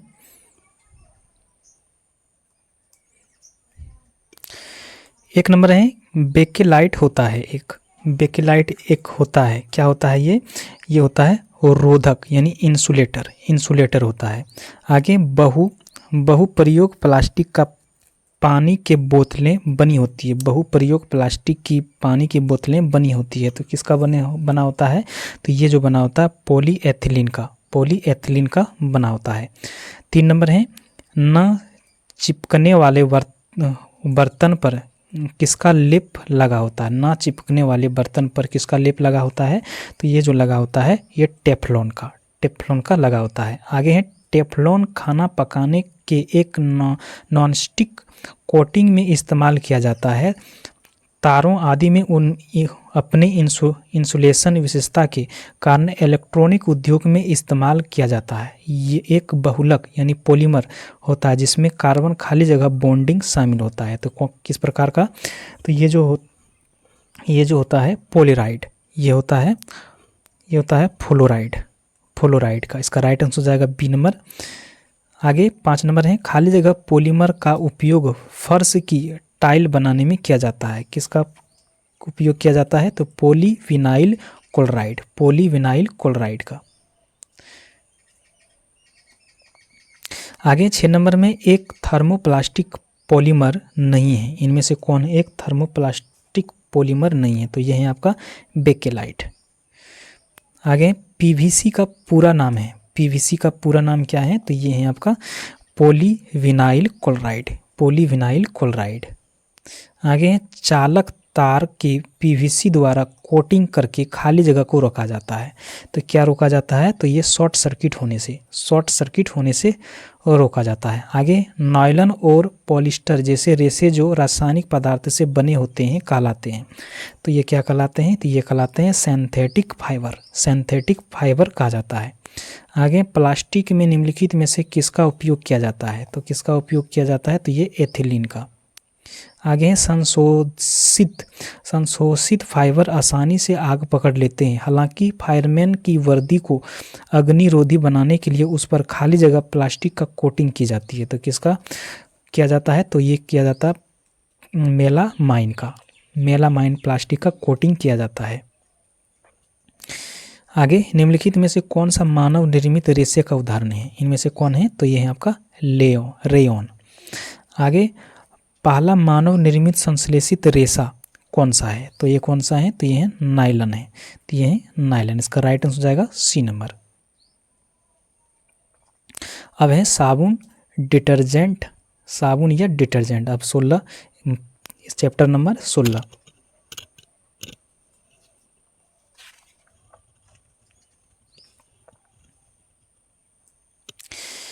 एक नंबर है, साबुन लंबी श्रृंखला वाले खाली जगह के सोडियम या पोटेशियम लवण होते हैं। तो कौन सा होते हैं ये, तो ये जो होते हैं ये होते हैं कार्बोक्सिलिक अम्ल होते हैं। आगे साबुन का उत्पादन होता है, साबुन का उत्पादन कहाँ पर होता है, ये ग्लिसरॉल के साथ क्षार की अभिक्रिया से ये साबुन उत्पादन होता है। आगे साबुन का सामान्य सूत्र क्या है, साबुन का सामान्य सूत्र क्या होता है, तो ये होता है RCOONA। आगे निम्नलिखित में से कौन सा साबुन का एक सह उत्पाद है, तो कौन सा है ये, तो ये है आपका ब्यूटेन है। 5 नंबर है, साबुन में एंटीसेप्टिक गुण निम्नलिखित मिश्रणों में से एक कारण पाया जाता है। तो किससे, तो ये होता है बिथिओनॉल में। इसका राइट आंसर हो जाएगा ए नंबर। आगे डिटर्जेंट किसे कहा जाता है, डिटर्जेंट किसको कहा जाता है, तो ये कहा जाता है साबुन रहित साबुन को। आगे तेल या वसा के क्षारीय इलेक्ट्रोलिसिस की प्रक्रिया को खाली जगह जाना जाता है। तो किसे जाना जाता है ये, तो ये जाना जाता है उदासीनीकरण जाना जाता है। अब है चैप्टर नंबर 17, कांच या सीमेंट। तो आइए हम लोग इसको भी देखते हैं। ये सब छोटा चैप्टर है, सब सेलेक्टिव क्वेश्चन है, जो क्वेश्चन एग्जाम में आने की संभावना है बस उसी को क्वेश्चन को लिया गया है, ठीक है। 1 नंबर है, सीमेंट का मुख्य घटक क्या है, सीमेंट का मुख्य घटक जो है वो क्या है, तो वो है आपका SiO2। सीमेंट का मुख्य घटक जो है, सॉरी ये नहीं है, ये हो जाएगा आपका सीमेंट का कैल्शियम कार्बोनेट, ये बी नंबर हो जाएगा। 2 नंबर है, गर्म शीशे को धीमे धीमे ठंडे करने की प्रक्रिया को क्या कहते हैं, तो गर्म शीशे को धीमे धीमे ठंडे करने की प्रक्रिया को क्या कहते हैं, तो एनीलिंग कहा जाता है। आगे किस उद्योग में कांच माल के रूप में चूने के पत्थर को उपयोग किया जाता है, किस उद्योग में कच्चे माल के रूप में चूने के पत्थर का उपयोग किया जाता है, तो किसमें, किया जाता है, तो ये किया जाता है सीमेंट उद्योग में, सीमेंट उद्योग में। आगे कांच का सबसे महत्वपूर्ण घटक क्या है, कांच का सबसे महत्वपूर्ण घटक क्या है, तो ये हो जाएगा सिलिका, सिलिका होते हैं। तो ये भी चैप्टर समाप्त हो गया। बस इसमें कितना क्वेश्चन था, ये 4 ही क्वेश्चन था इसमें, ठीक है। अब है 18, चैप्टर नंबर 18। टोटल जो है इसमें 21 चैप्टर हैं, बस छोटा छोटा ही है। अब ज़्यादा से ज़्यादा टोटल अगर सभी क्वेश्चन को मिला लें तो 100 क्वेश्चन हो सकता है, ठीक है। तो पूरा ज़रूर देख लीजिएगा इसको। 18 नंबर है विस्फोटक पदार्थ और ईंधन, चैप्टर नंबर 18 विस्फोटक पदार्थ एवं ईंधन। आइए तो इसको भी देखते हैं। पहले विस्फोटक पदार्थ को देखते हैं। बारूद में मुख्य रूप से क्या शामिल होता है, तो बारूद में मुख्य रूप से क्या शामिल होता है, तो ये होता है potassium sulphate, potassium sulphate. 2 number है डायनामाइड का आविष्कार किसने किया, डायनामाइट का आविष्कार किसने किया, तो ये जो किया था अल्फ्रेड नोबेल ने, अल्फ्रेड नोबेल ने किया था। 3 नंबर है आरडीएक्स क्या है, आरडीएक्स क्या होता है, तो ये जो होते हैं एक विस्फोटक पदार्थ होता है, आरडीएक्स जो होते हैं ये विस्फोटक पदार्थ होता है। 4 नंबर है आतिशबाजी में अलग अलग रंग धात्विक लवणों से निकलते हैं, निम्नलिखित में से कौन सा धात्विक लवण आतिशबाजी में हरे रंग की उत्पत्ति के लिए जिम्मेदार है, तो कौन सा है ये, तो ये बेरियम है, तो ये है बेरियम। अब है ईंधन, फ्यूल। 5 नंबर है निम्नलिखित में से कौन सा हाइड्रोकार्बन का एक जटिल मिश्रण है जो पृथ्वी पर द्रव गैसीय या ठोस रूप में मौजूद होता है, जिसे ईंधन के रूप में परिष्कृत किया जा सकता है, तो कौन सा है ये, तो ये है आपका कोयला, ये है कोयला। आगे प्राकृतिक गैस यानी CH4 के जलने के दौरान कौन सा गैस निकलती है, तो कौन सा गैस निकलेगा इसमें से जलने के बाद, तो ये CO4, CO4। आगे निम्नलिखित में से किस जीवाश्म ईंधन में ब्यूटेन इसका मुख्य घटक होता है, तो किस में होता है, तो ये LPG में, LPG में। 8 नंबर है निम्नलिखित में से कौन सा बायोमास ऊर्जा का स्रोत नहीं है, तो कौन सा नहीं है, तो ये परमाणु ऊर्जा। 9 नंबर है कार्बन और नमी की मात्रा के आधार पर कोयले की उच्चतम और निम्नतम गुणवत्ता वाली किस्में क्रमशः कौन सी है, तो इसमें से कौन सा है, तो ये है आपका पहला जो है एंथ्रासाइड और लिग्नाइट, ये उच्चतम किस्म का कोयला, इसका राइट आंसर हो जाएगा C नंबर।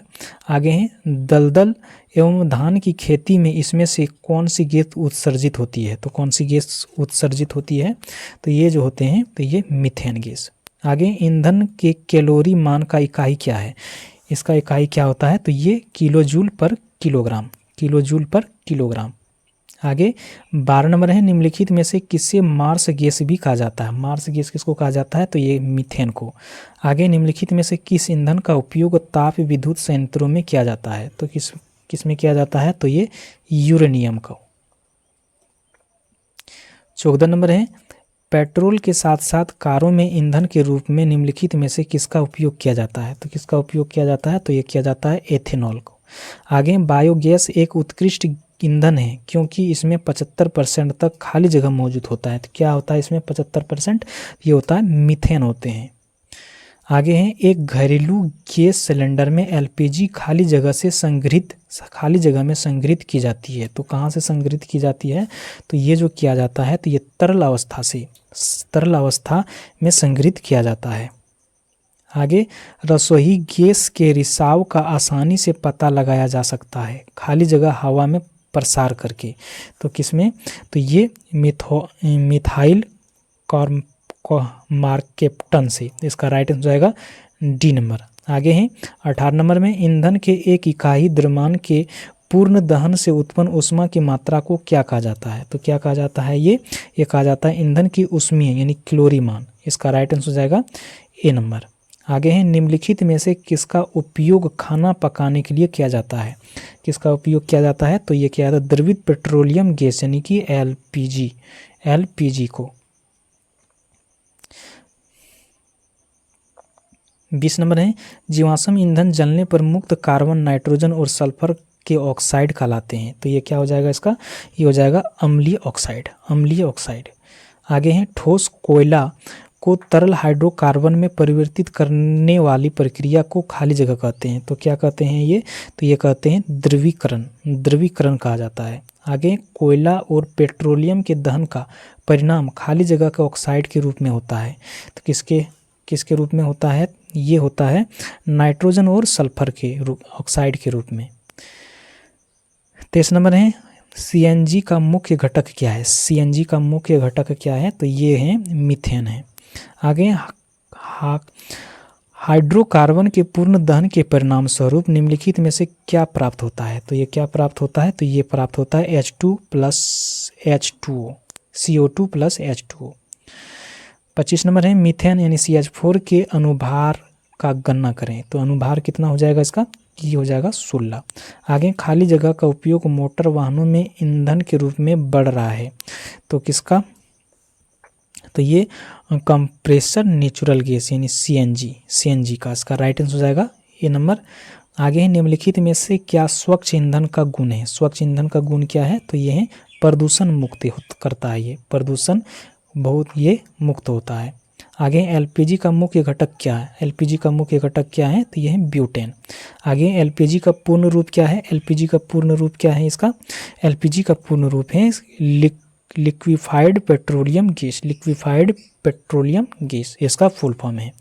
30 नंबर है क्रायोजेनिक इंजन में ईंधन के रूप में इनमें से किसका उपयोग किया जाता है? क्रायोजेनिक इंजन में ईंधन के रूप में इनमें से किसका उपयोग किया जाता है? तो किसका उपयोग किया जाता है? तो ये तरल हाइड्रोजन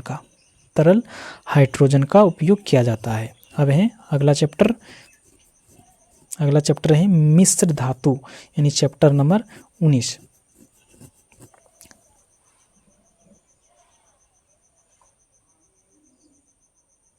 तो एक नंबर है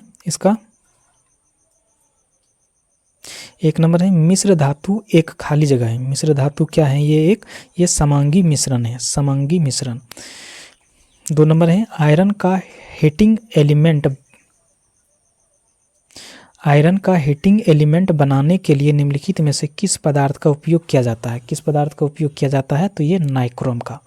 आगे, कांसा खाली जगह का मिश्र धातु है। कांसा किसका मिश्र धातु होता है? तो ये जो होता है तांबा और टीन का। 4 नंबर है अस्थायी चुंबक बनाने के लिए प्रयोग की जाने वाली मिश्र धातु है। तो कौन सा है ये? तो ये है आपका एलिनको। इसका राइट आंसर हो जाएगा बी नंबर। पीतल इनमें से किसका मिश्रण है? पीतल इसमें से किसका मिश्रण है? तो किसका मिश्रण है? तो ये होता है 30% जस्ता और 70% तांबा। 30% जस्ता और 70% क्या होता है? तांबा होता है। इसका राइट आंसर हो जाएगा बी नंबर। निम्न में से कौन सी मिश्र धातु में टिन होती है? मिश्र धातु किसमें टिन होते हैं? तो ये सोल्डर में होते हैं। 7 नंबर है 1 और 2 रुपये के सिक्के से बनते हैं। तो क्या बनते हैं इससे? तो ये जो बनते हैं फेरेटिक स्टेनलेस स्टील बनते हैं। 8 नंबर है निम्नलिखित में से कौन सी पराधातु मिश्रण का गठन करती है जब इसे किसी धातु के साथ मिश्रित किया जाता है? तो कौन सा? तो ये जो बनता है ये बनता है पारा। आगे है टोकाई के लिए खाली जगह का प्रयोग किया जाता है। टोकाई यानी सोल्डरिंग के लिए किसका उपयोग किया जाता है? तो ये किया जाता है सीसा एवं टिन के मिश्र धातु का। आगे, सीसा और टिन का मिश्र धातु को खाली जगह कहा जाता है। तो क्या कहा जाता है? तो ये कहा जाता है सोल्डर कहा जाता है। आगे, असंगत युग्म का पता लगाइए। इसमें से असंगत युग्म कौन सा है? तो ये क्या है इसमें? तो ये है आपका मैग्नीशियम व रजत स्टेनलेस स्टील, यह है असंगत। इसका राइट आंसर हो जाएगा डी नंबर। 12 नंबर है स्टेनलेस स्टील बनाने के लिए निम्नलिखित में से किस धातु को क्रोमियम के साथ मिलाया जाता है? तो किस धातु को क्रोमियम के साथ मिलाया जाता है? तो ये निकेल और लोहा को। 13 नंबर है निम्नलिखित में से भिन्न को चुनें। इनमें से कौन अलग है? तो कौन है इसमें? ये पीतल जो है अलग है। पीतल जो है ये मिश्र धातु होते हैं, जबकि एल्युमिनियम और लोहा जो है ये एल्युमिनियम, लोहा, तांबा जो है ये धातु हैं। आगे स्टेनलेस स्टील के क्या है, स्टेनलेस स्टील क्या होता है, तो ये जो होते हैं ये मिश्र धातु हैं। आगे स्टेनलेस स्टील आविष्कार किसने किया था, इसका आविष्कार किसने किया था, तो ये किया था ये हैरी बियरली ने किया था। 16 नंबर है, निम्नलिखित में से कौन सा उच्च तापमान पर आसानी से ऑक्सीकृत यानी जलता नहीं है, तो कौन नहीं जलता है, तो ये मिश्र धातु। आगे सोने के तांबे के साथ खाली जगह मिश्रित किया जाता है, सोने को तांबे के साथ खाली जगह मिश्रित किया जाता है, तो किसका मिश्रित किया जाता है, तो ये किया जाता है सोने के कठोर बनाने के लिए, सोने को कठोर बनाने के लिए। आगे निम्नलिखित में से कौन सी मिश्र धातु 4 घटकों से बनी होती है, तो कौन सा, तो ये जो बनी होती है ये नाइक्रोम।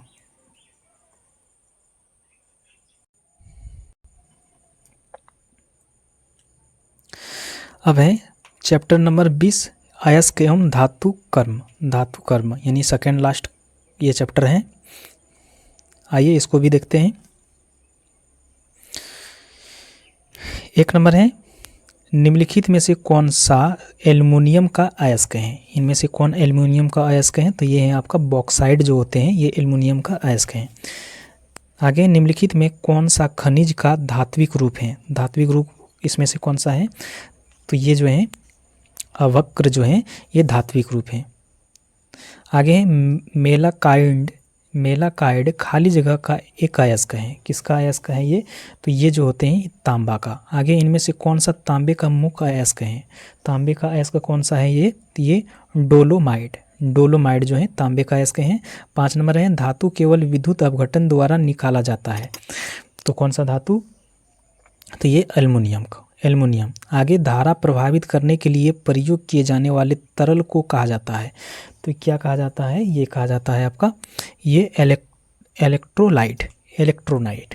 आगे गेलोना किसका अयस्क है, तो ये है आपका शीशा का। आगे धातुओं के ऑक्साइड जैसे अशुद्धतायुक्त धातुओं को शुद्धिकरण के लिए कौन सी प्रक्रिया प्रयुक्त की जाती है, तो ये पोलिंग की प्रक्रिया प्रयुक्त की जाती है। आगे है 9 नंबर में, ऑक्सीजन की उपस्थिति में अयस्कों को गर्म करने की प्रक्रिया को खाली जगह कहा जाता है, तो क्या कहा जाता है ये कहा जाता है भर्जनन कहा जाता है। 10 नंबर है, फैन फ्लावन विधि में अयस्क के चूर्ण को खाली जगह के मिश्रण से भरी एक टंकी में रखा जाता है, तो कौन सा, तो ये जो हो जाएगा इसका ये जल एवं चीड़ का तेल के मिश्रण से भरी एक टंकी में रखा जाता है, इसका राइट आंसर हो जाएगा बी नंबर। आगे है, फैन फ्लावन विधि का उपयोग खाली जगह अयस्क के सांद्रीकरण के लिए किया जाता है, तो किसका, तो ये सल्फाइड का। आगे धातु कर्म एक प्रक्रिया है, किसका प्रक्रिया है ये, तो ये अयस्क से धातुओं को निकालने की। आगे खाली जगह पारे का एक अयस्क है, किसका अयस्क है ये, तो ये है आपका सिनेबार का। 14 नंबर है, निम्नलिखित में से कौन सा थेरियम का एक अयस्क है, थेरियम का अयस्क कौन सा है, तो ये मेनाजाइट है। आगे पृथ्वी की परत में स्वाभाविक रूप से होने वाले अकार्बनिक तत्व या यौगिक को कहा जाता है, तो ये क्या कहा जाता है, खनिज पदार्थ कहा जाता है। 16 नंबर है, निम्न में से कौन सा लेड या अयस्क है, इनमें से कौन सा है, तो ये है आपका ये गैलिना। 17 नंबर है, इनमें से कौन सा एक ताम्र अयस्क है, इनमें से कौन है, तो ये है मेकेलाइट है। आगे है मास्कोवाइड, पेगावाइड और बायोटाइड, इनमें से किसका अयस्क है, ये, तो ये अवक्र है। आगे है 19 नंबर में, सल्फाइड के अयस्कों को अतिरिक्त वायु की उपस्थिति में अत्यधिक गर्म करके ऑक्साइड में परिवर्तित किया जाता है, यह प्रक्रिया क्या कहलाता है, ये भर्जनन कहलाता है।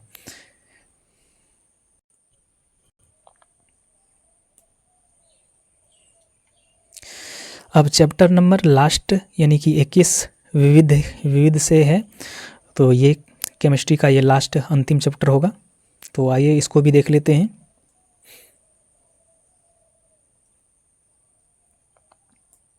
एक नंबर है, निम्नलिखित में से किस वैज्ञानिक ने पदार्थों के पांचवी अवस्था के लिए कुछ गणना की थी? तो किसने किया था ये? तो ये किया था सत्येंद्र नाथ बोस ने। आगे, किसी प्रतीक का अपेक्षित गुणधर्म है। किसी प्रतीक का अपेक्षित गुणधर्म क्या होता है? तो इनमें से होते हैं निम्न क्वथनांक, उच्च क्रांतिकमान, वाष्पीकरण की उच्च गुप्त ऊष्मा, यानी कि इनमें से जो हो जाएगा, इनमें से सभी। इसका राइट आंसर हो जाएगा डी नंबर। आगे है, लेज़र का पूर्ण रूप है। लेज़र का पूरा नाम क्या है?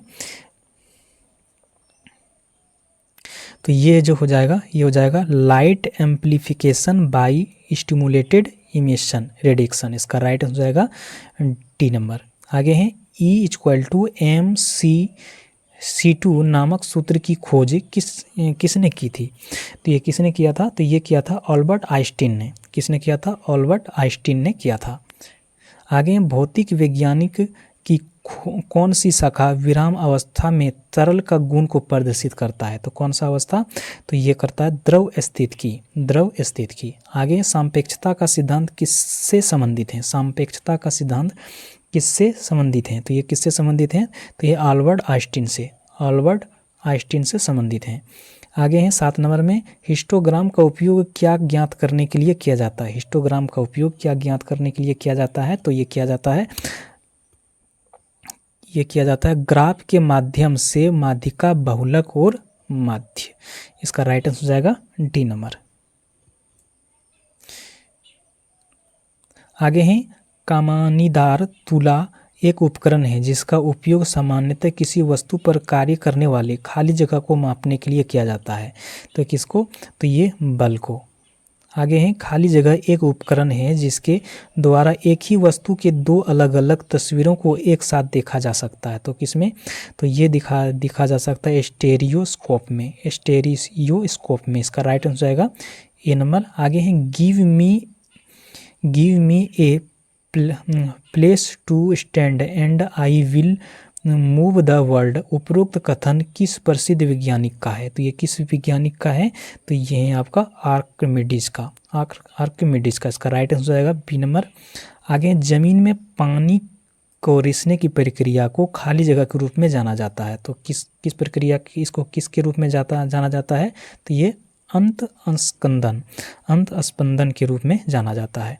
आगे, निम्नलिखित में से कौन सा सिद्धांत सौर ऊर्जा प्रणाली से संबंधित है? तो कौन सा है? तो ये फोटोवोल्टाइक प्रभाव। 13 नंबर है, उस विश्व प्रसिद्ध वैज्ञानिक का नाम बताइए जिसे सापेक्षता के सिद्धांत के लिए जाना जाता है। तो कौन सा वैज्ञानिक का नाम क्या है? तो ये है आपका अल्बर्ट आइंस्टीन। 14 नंबर है, इनमें से किसे आधुनिक खगोल विज्ञान का जनक माना जाता है? तो किसको माना जाता है? तो ये गैलीलियो को। आगे 15 नंबर में, विद्युत स्थितिकी अवक्षेपित का प्रयोग इनमें से किसके नियंत्रण के लिए किया जाता है? किसके नियंत्रण के लिए किया जाता है? तो ये वायु प्रदूषण को। आगे 1752 में किस अमेरिकी वैज्ञानिक ने यह बताया कि बिजली कड़कने और आपको कपड़े से चिंगारी निकालने वाला वास्तव में एक ही परिघटना है? तो ये किसने बताया था? तो ये बताया था बेंजामिन फ्रैंकलिन ने बताया था। 17 नंबर है, यदि एक जलती हुई मोमबत्ती को कांच के गिलास से ढका जाता है तो लो कुछ समय बाद बुझ जाती है। इसका क्या कारण है? इसका कारण क्या है? इसका कारण है सीमित ऑक्सीजन की वजह से ढकी हुई मोमबत्ती कुछ समय बाद बुझ जाती है। तो इसका राइट आंसर जाएगा डी नंबर। 18 नंबर है, एमसीबी का पूर्ण रूप क्या है? एमसीबी का पूरा नाम क्या है? तो ये है आपका मिनिएचर सर्किट ब्रेकर। इसका राइट आंसर जाएगा बी नंबर। 19 नंबर है, भौतिक अनुसंधान प्रयोगशाला इनके द्वारा स्थापित की गई थी। किसके द्वारा की गई थी? तो ये किया गया था विक्रम साराभाई। आगे, निम्नलिखित में से कौन सा ऊर्जा कन्वर्टर नहीं है? तो कौन सा नहीं है? तो ये आपका हो जाएगा सादा गिलास। 21 नंबर है, अल्बर्ट आइंस्टीन और सिगमाइंड फ्राइड ने एक पुस्तक लिखी जिसे शीर्षित किया गया था। तो किस नाम से शीर्षित किया गया था? तो ये किया गया था युद्ध क्यों, युद्ध क्यों। 22 नंबर है, खाली जगह में लेजर तकनीक का प्रयोग नहीं किया जाता है। तो किस में नहीं प्रयोग किया जाता है? तो ये माइक्रोवेव ओवन में, माइक्रोवेव ओवन में। 23 नंबर है, लेजर का प्रयोग से की जाने वाली 3D इमेजिंग प्रक्रिया खाली जगह कहलाती है। तो क्या कहलाती है? ये कहलाती है होलोग्राफी, होलोग्राफी। आगे है, निम्नलिखित में से सही उत्तर का मिलान कीजिए। 1 नंबर है, कार्य ए रासायनिक ऊर्जा में परिवर्तित होती है। दूसरा नंबर है, बैटरी बी ध्वनि ऊर्जा विद्युत ऊर्जा में परिवर्तित होती है। शक्ति सी किलोवाट घंटा। और 4 नंबर है, माइक्रोफोन डी जूल। तो इसमें से कौन सा हो जाएगा सही? तो ये हो जाएगा आपका ए नंबर में जो दिया हुआ है, ये हो जाएगा राइट आंसर।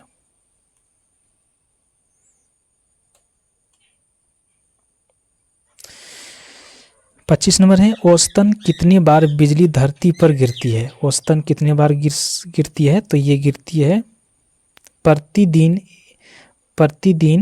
1000 बार, प्रतिदिन 1000 बार।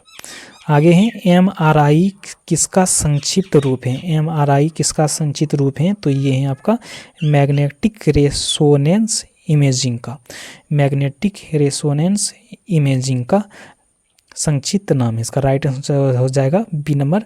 27 नंबर है, कौन सा उपकरण ध्वनि परिवर्तित करता है? स्पीकर। तो कौन सा है ये? तो ये है आपका माइक्रोफोन। आगे है, एक कार की गति किस पर निर्भर करती है? किस पर निर्भर करती है? तो ये करती है स्पीडोमीटर पर, स्पीडोमीटर पर। आगे है 29 नंबर में, पृथ्वी की सतह के नीचे फंसी गर्मी को कहते हैं, क्या कहा जाता है? तो ये कहा जाता है आपका भूतापीय ऊर्जा। आगे है, दूध के समान रूप से विसरित रहने के लिए दूध में बसी वसा गोलिकाओं के आकार को कम करने की प्रक्रिया को खाली जगह कहा जाता है। तो क्या कहा जाता है? तो ये कहा जाता है हेमोजेनाइजेशन, हेमोजेनाइजेशन कहा जाता है। आगे निम्नलिखित में से कौन सा विकल्प में फाइबर ऑप्टिक्स का प्रयोग नहीं है? तो इनमें से कौन सा किस में नहीं है? तो ये है आपका विद्युत उत्पादन में। आगे है, खाली जगह हवा में नमी का अवशोषण की प्रक्रिया है। तो किसमें? तो ये है आपका डेलक्वेंस में। इसका राइट हो जाएगा ए नंबर। जीपीएस का पूरा नाम है, जीपीएस का पूरा नाम क्या है? जीपीएस का पूरा नाम है global positioning system, global positioning system. आगे चंद्रशेखर सीमा किस पर लागू होता है? चंद्रशेखर सीमा किस पर लागू होता है? तो ये सितारों पर। 35 नंबर है, गर्मी और तापमान और उसके ऊर्जा और काम से संबंधित भौतिकी के शाखा को क्या कहा जाता है? तो क्या कहा जाता है? तो यह कहा जाता है ऊष्मप्रवैगिकी, ऊष्मप्रवैगिकी कहा जाता है। आगे है, वह कौन सा उपकरण है जो ऊर्जा के एक रूप से दूसरे रूप में परिवर्तित कर देता है? आमतौर पर एक सिग्नल यानी ऊर्जा के रूप में के दूसरे सिग्नल में बदल देता है। तो कौन सा है ये? तो ये है आपका ट्रांसड्यूसर। इसका राइट आंसर हो जाएगा सी नंबर। आगे किसी गर्म भट्टी में उत्सर्जित विकिरण होता है। तो क्या होता है ये? ये होता है आपका अवरक्त होते हैं। आगे, समुद्र में निम्न में से कौन सी ऊर्जा पाई जाती है? समुद्र में कौन सी ऊर्जा पाई जाती है? तो समुद्र में जो पाई जाती है ज्वारीय ऊर्जा, समुद्री तरंग ऊर्जा, समुद्री तापीय ऊर्जा। इसका राइट हो जाएगा डी नंबर। आगे है, जब तक किसी पिंड पर असंतुलित बल लागू किया जाता है तब उसकी खाली जगह में निरंतर परिवर्तन होता रहता है। तो इसमें से कौन सा? तो ये हो जाएगा चाल। आगे, निम्न में से क्या एक कप गर्म कॉफी का संबंध में सही है? इनमें से कौन सा सही है?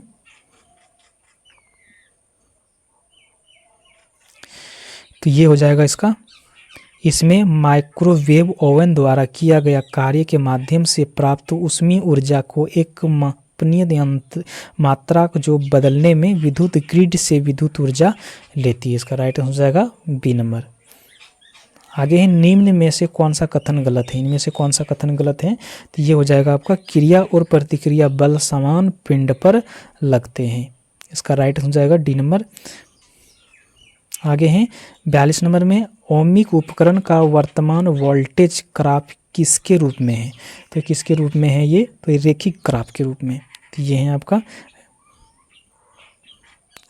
रेखिक ग्राफ के रूप में। आगे OTEC पावर प्लांट स्थापित करने के लिए समुद्र की ऊपरी परत और गहरी परतों के बीच का अंतर खाली जगह होना चाहिए, तो कितना होना चाहिए, तो ये जो होना चाहिए 250, ये होना चाहिए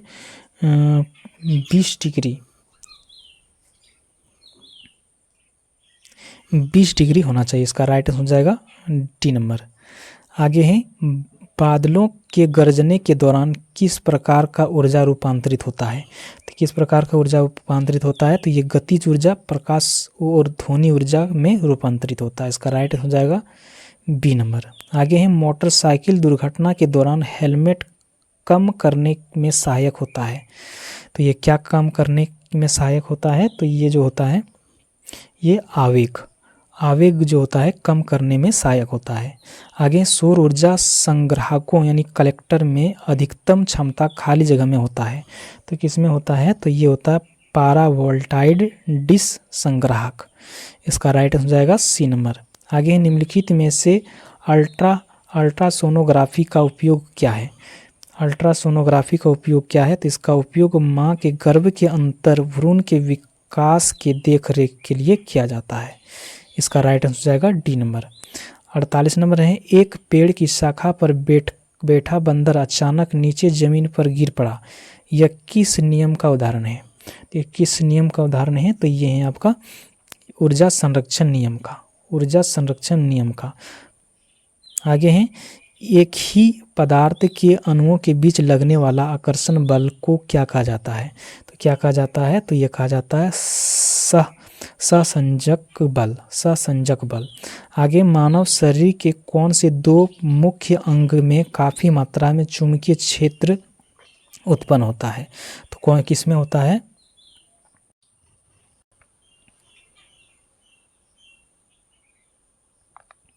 तो ये किस में होता है, तो ये जो होता है हृदय और मस्तिष्क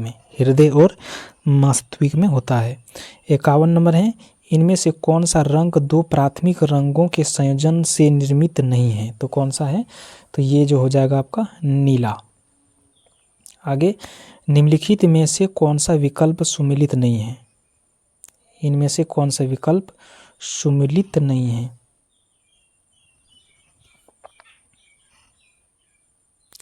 ये इसका कट गया है थोड़ा, ठीक है।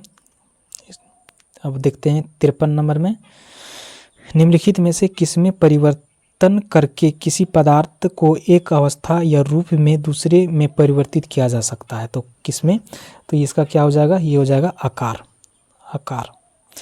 किसके मापन के दौरान कोरट कॉफ ध्वनियाँ सुनाई जाती है, तो किसके मापन के दौरान, तो ये रक्तचाप का। तो यहाँ पर केमिस्ट्री जो है पूरा समाप्त होता है। अब जो है नेक्स्ट जो आने वाला है वो भौतिक विज्ञान है यानी फिजिक्स को अगले वीडियो में उसको लेके आएंगे। उसके लिए भी मास्टर वीडियो आएगा, 2 से 3 वीडियो में भी इसको भी पूरा समाप्त करा देंगे। तो चैनल पर अगर पहली बार आएँ तो चैनल को सब्सक्राइब करके जुड़ जाइए और चैनल के साथ बने रहिएगा। तो आज का वीडियो कैसा लगा मैं कमेंट में ज़रूर बताइएगा और एक लाइक ज़रूर कर दीजिएगा। तो मिलते हैं फिर से नेक्स्ट वीडियो में, तब तक जय हिंद।